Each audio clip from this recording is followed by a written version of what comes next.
welcome to Rathods Science Academy. Today in this session, we are going to see current affairs of 7th February 2025. So let's get started with our discussion. So let us see some important topics which appear in our today's Hindu newspaper. So I will be always telling you that you need to be well versed with your UPSC syllabus. Then only you can pick up the right articles from your newspaper point of view. And one more thing here is try to avoid repeated articles. So just see what is happening in the headline and as well as the summary, that's it. So it is not that much important to follow article every day. And one more announcement I want to make here is, so we in Rathods Science, we release this monthly magazine of January 2025 monthly magazine is available, and this magazine is about 250 pages and it is very detailedly given from both mains and prelims point of view. And this is available at our Rathods IAS Academy. And if you are staying in this Ashok Nagar or nearby, you can come to the academy and you can take this printed material of this monthly current affairs, and its cost is just 100 rupees. Okay, and each and everything is covered. Okay, so you can get lots of insights if you read this current affairs magazine for sure. Okay, now let us start with our first article. So if you see the title, guys, title says Yunus plan to kill me, says Hasina after mob raises Father Mujib's house. So this article is talking about political turmoil which is going on in Bangladesh. So this article is important from India-Bangladesh relations. So it is important from India-Bangladesh relations. Okay, so in your syllabus, where you can keep this article exactly? It is part of your GS paper 2 under international relations, and especially it is important from India and its neighborhood. And if you have completed reading your international relations, you might have known about what is this India-Bangladesh relations, so when we started these relations, what is this 1971 Bangladesh Liberation War, and what is the role played by India. So all these things that you might already have read in your static syllabus. Okay, so what you have to see from this article point of view? So you have to see about history of India and Bangladesh relation. So when this India and Bangladesh had good relations started. And you have to see even political parties in this Bangladesh. And next you have to see about areas of cooperation. So in which areas we have good cooperation between India and Bangladesh. And next one is you have to see what are the challenges between India and Bangladesh.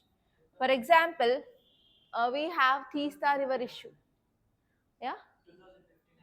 Yeah, okay. You have to see about what is this 2015 amendment is about.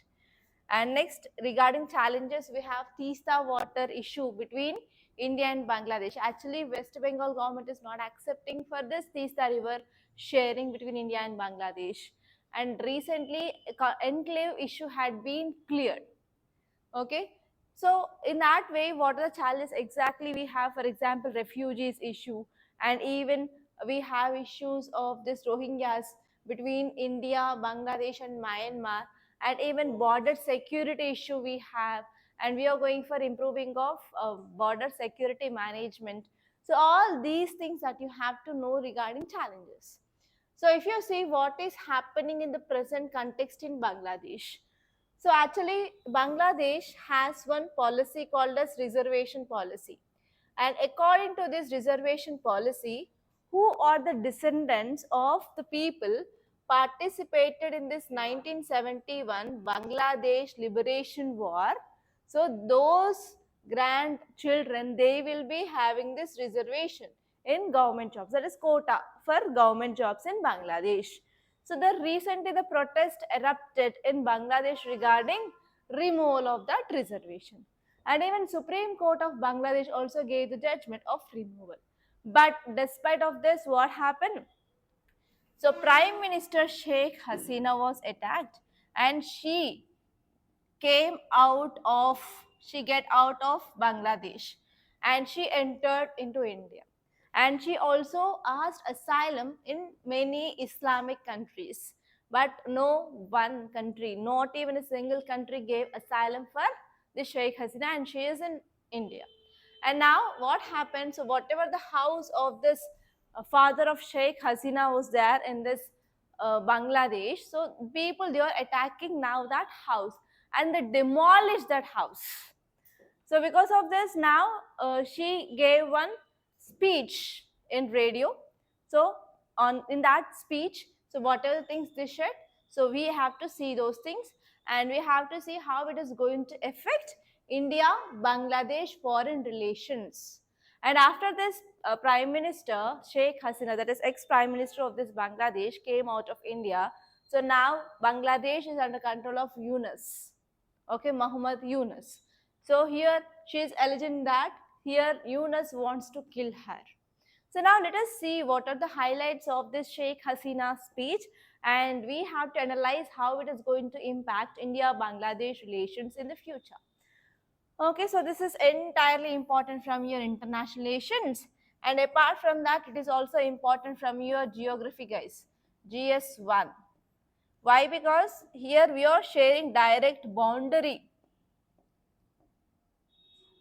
So here we are sharing directly boundary with Bangladesh, right?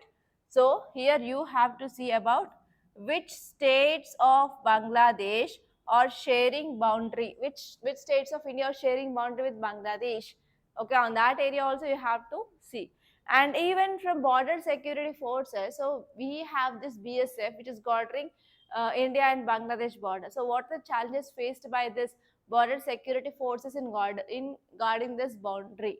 For example, we have human trafficking, we have armed trafficking, we have cow vigilantism, and we have problems like Tisa river issue. So all these things are some issues between India and Bangladesh. You have to see about that.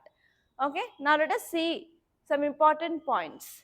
So in the recent online speech from Delhi, former Prime Minister of Bangladesh, that is Sheikh Hasina, condemned the current government of Bangladesh, which is under Muhammad Yunus, claiming that it has turned the country into a land of terrorists and militants.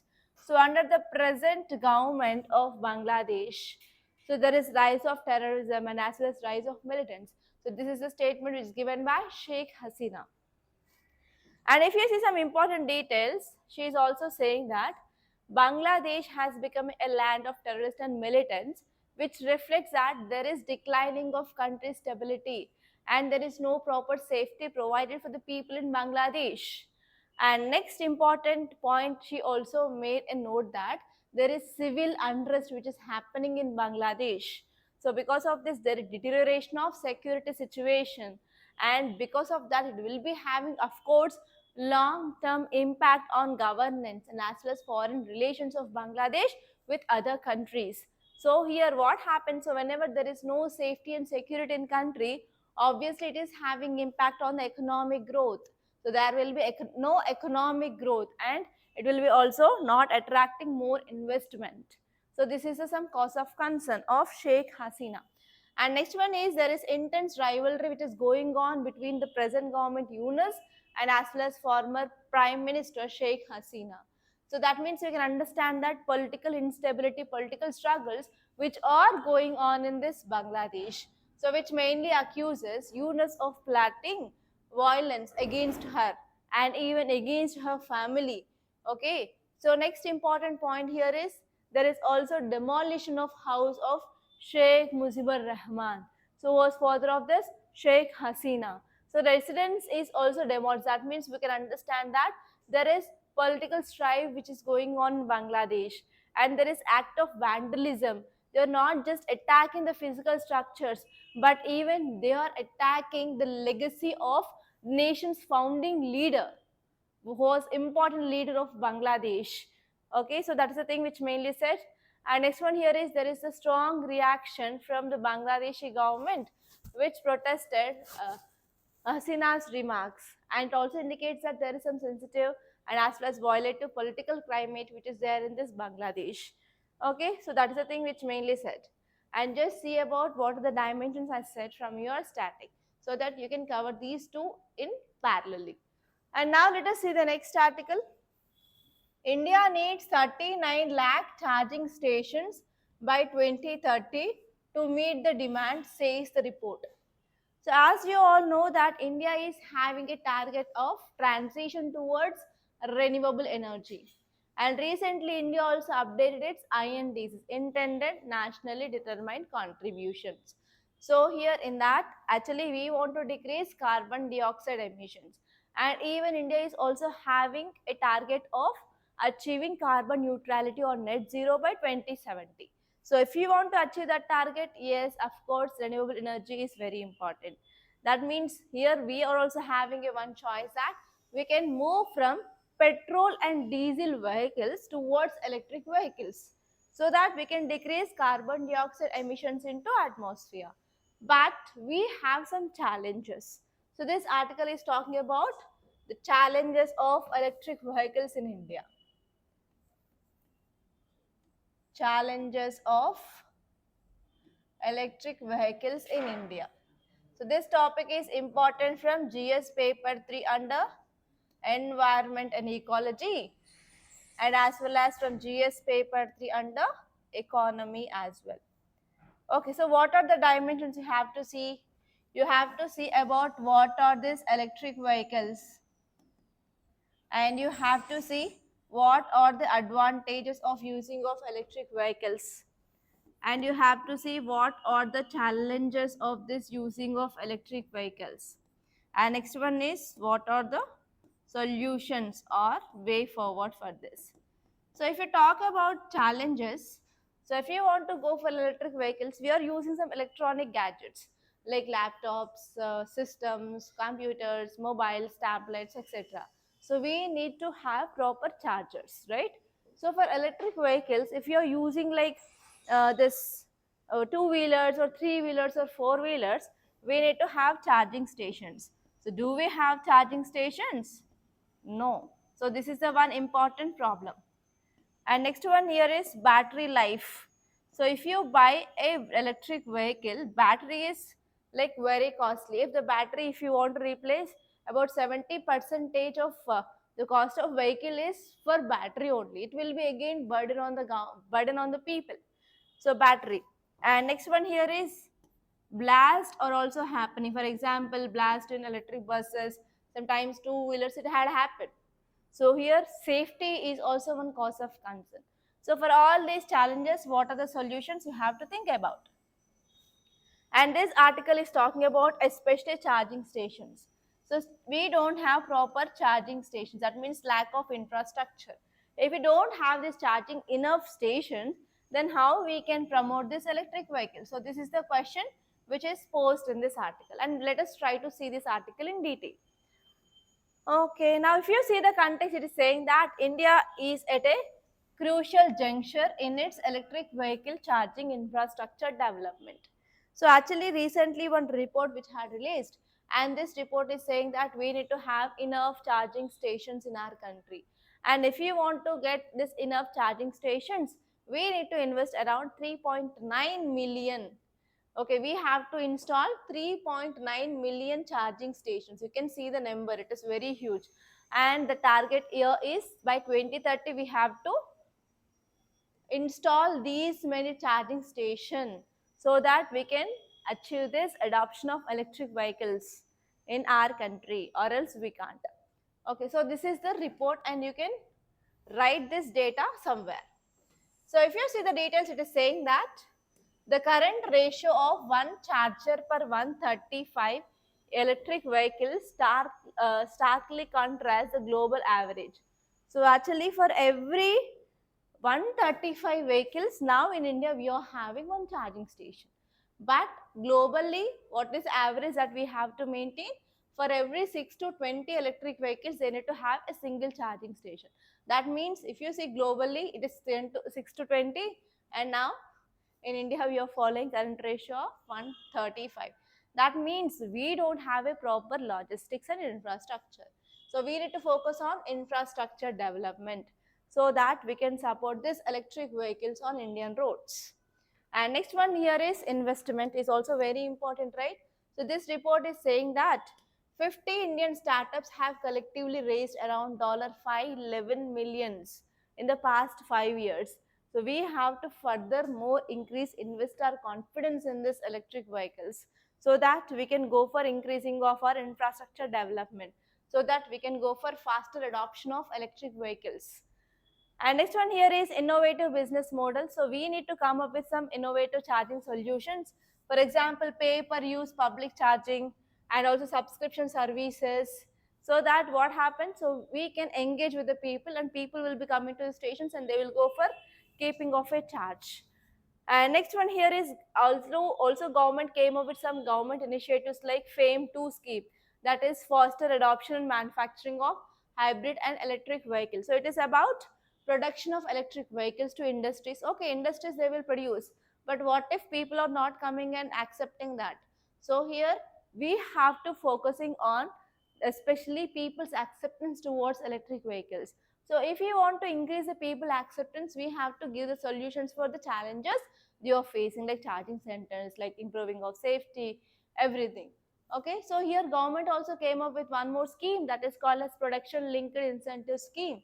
So because of this, what happened? They are attracting investments and they are showing a better electric vehicle ecosystem in our country. So finally, these are the initiatives which are focusing on improving of financial support for the industries to manufacture.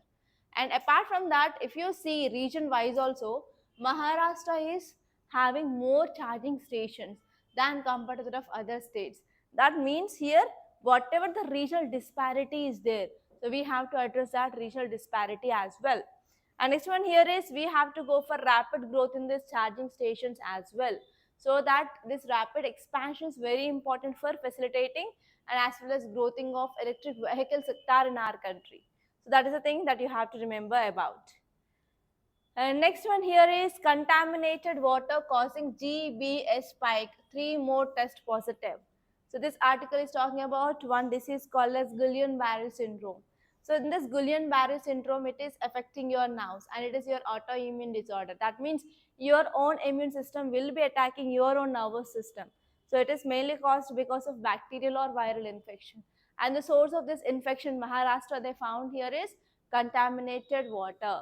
So because of contaminated water, it mainly affected nervous system of people and many people they are getting this disease. And even recently, one disease had been identified in Hyderabad as well. Okay. So already we discussed about what is a syndrome, everything. So just go through your notes, guys. And let us see the next article. Title says no word from government on US cancelling Chabahar waiver. Again, one more big shock to India from US in this Trump 2.0. So first important shock is yes, deportation of illegal Indians who are living in US. And how many are there? Around 18,000 illegal Indians are staying in US. And the first executive order signed by Trump is to send back to India, and this process had been started. And from last 3 days onwards, many Indians they came back to India. That is happening, right? And the second big shock here is, you know that India is investing in Chabahar Port in Iran. So let me explain you what is that. So this article is talking about Chabahar waiver.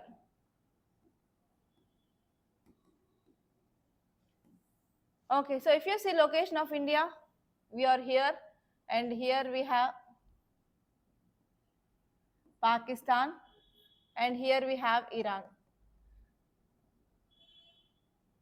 And here we have Afghanistan, right? So if you want to go with Afghanistan, so we don't have direct land boundary. So on map we have around 102 to 108 kilometers, but this area is under POK, Pak Occupied Kashmir. That means India is not having direct land boundary on practical, on reality what is happening. So if you want to reach this Afghanistan, we are using this port called as Chabahar Port. Chabahar Port in Iran, and we are using railway network and road network and we are reaching Afghanistan in this way. And for this, what happened? We have to develop this port, right? So for development of this Chabahar port, India is investing in this Chabahar port. Okay, so that is a scenario which is happening now. So what happened is US. So in US, what happened? Trump came into power. If you go back to Trump 1.0 era, he came up with one act called as CAATSA Act. So CAATSA Act is nothing but countering American adversaries through Sanction Act. So what US says is, so if any country which is against US, for example, if you take countries against US, which are the countries? We have Iran, we have North Korea, and also we have Russia. If any country, if they are going for good relations or trade or investment in this country, we will be imposing sanctions on you under this CAATSA. So this is a thing which mainly said. So as you all know that India have to reach Afghanistan.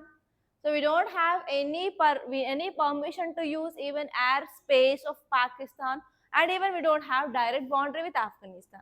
So we have to use this Chabahar port to counter Ghadar port in Pakistan, right? So at that time, US gave waiver for India to invest in this Chabahar port in 2018 itself.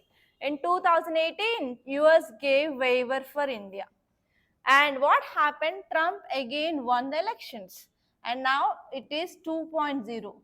And in this 2.0 era of Trump, he removed this waiver which is given to India. That means India will be under sanctions under this CAATSA now.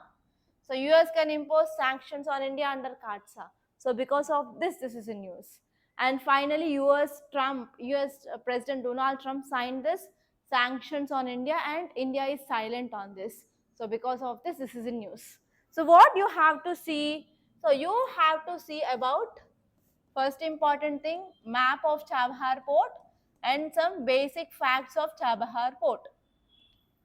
And next you have to see about some history of this waiver.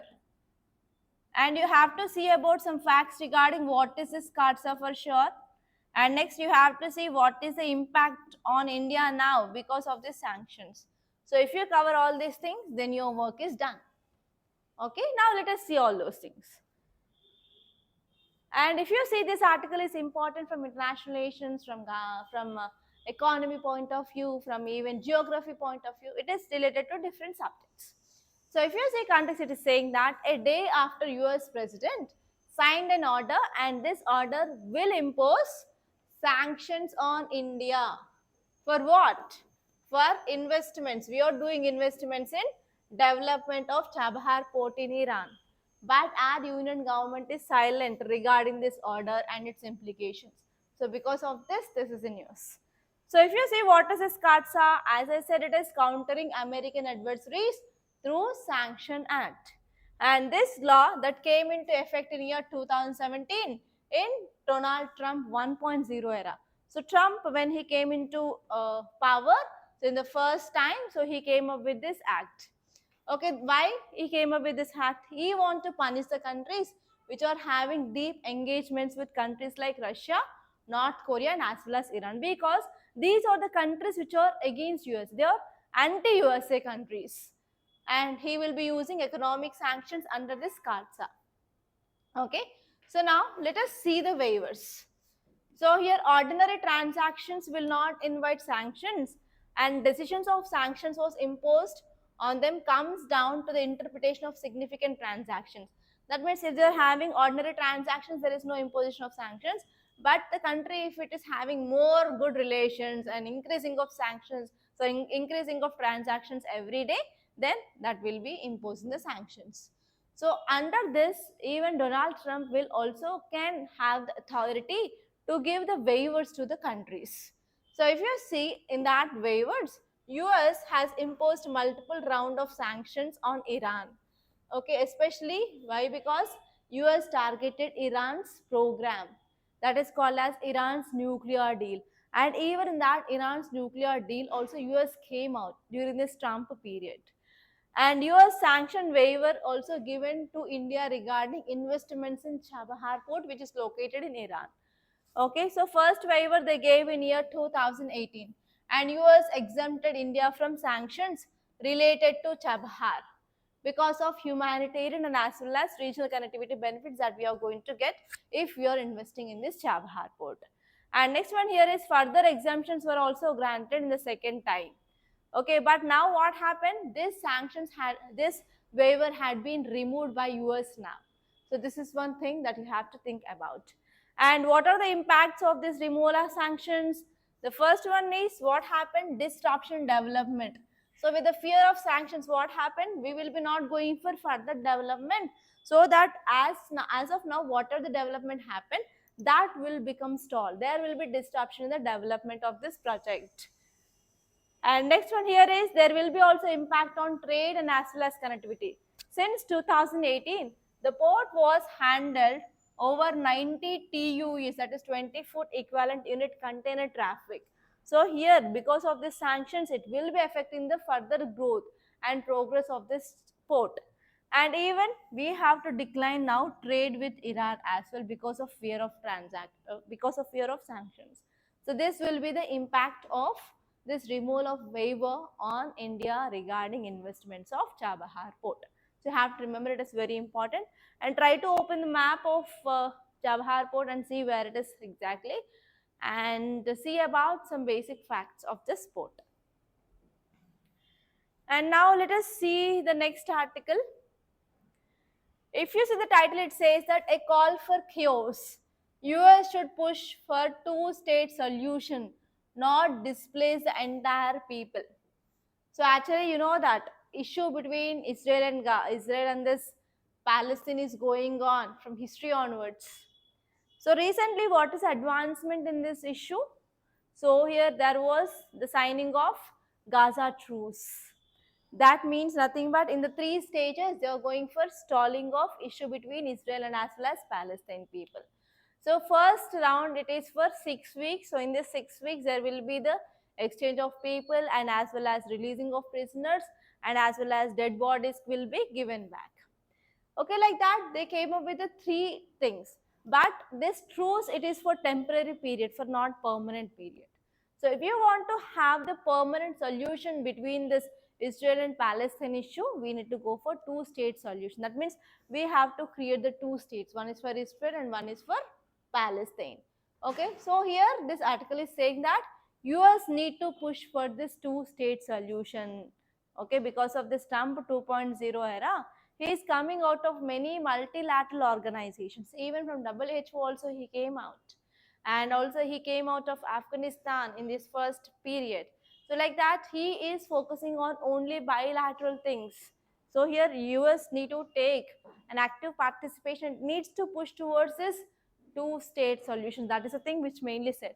So already we discussed this topic number of times. So just see about this topic. And now let us see the next article. The saga of regulating India's thermal power emissions. So this article is talking about the problems which are faced by these thermal power plants in India. So if you're talking about electricity,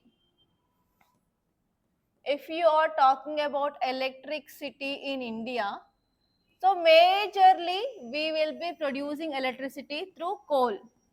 So it is called as thermal energy, and we will be producing by solar. So it is called as solar energy, and through wind turbines we will be producing wind energy, and even we are producing tidal energy and geothermal energy in our country. But mostly we dependent, more than 60% of our electricity we are getting from burning of coal, that is called as thermal energy. Okay, so the problem with this thermal energy here is we are using fossil fuel. Coal is a fossil fuel, right? So whenever we are burning of this coal, it will release carbon dioxide emissions. And one important problem is releasing of sulfur dioxide. Okay, and even particulate matter like soot, ash will be also released. So because of this, what happened? It is causing environmental pollution. Okay, so electricity is important, and even controlling of environment is also important. So those two are very important, right? So now what government did was, so government came up with strict law to control this pollution, like limited amount of carbon dioxide to be released, this particulate matter is to be released, and sulfur dioxide to be released. But whenever we are coming up with a target of we have to end this by this year, we are not achieving that target. So this target is extending, and recent target is extended to 2027. And we don't know whether we will be achieving that target by 2027. So this is the thing which mainly said.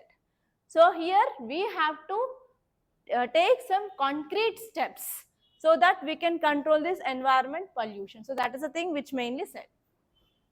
Okay, now let us see the points. So Indian government is having struggle to regulate thermal power emissions. So we are facing significant challenges since 2015 onwards.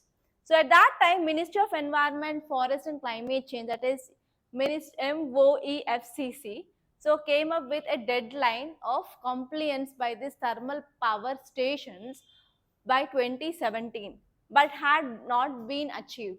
So again, this target had been increased or extended till 2027.